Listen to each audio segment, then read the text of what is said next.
చిత్తానుసారమైన దుఃఖము రక్షణార్థమైన మారు మనసును కలుగజేయును. ఈ మారు మనసు దుఃఖమును పుట్టించదు, అయితే లోక సంబంధమైన దుఃఖము మరణమును కలుగజేయును. అది దేవునికి స్తోత్రం చెప్పండి.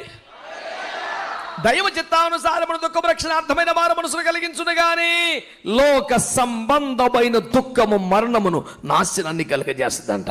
ఇప్పుడు దుఃఖపడవారు ధన్యులు, ఇప్పుడు దుఃఖపడవారు ధన్యులు. జపన్య శాస్త్రం వచ్చాడు, రాత్రి అంతా ఒకటే పాయింట్, ఏడితేనే నయం, ఏడితేనే సూపర్ అన్నాడు అని ఆళ్ళ మీద ఏళ్ళ మీద పడి ఆడబాకు.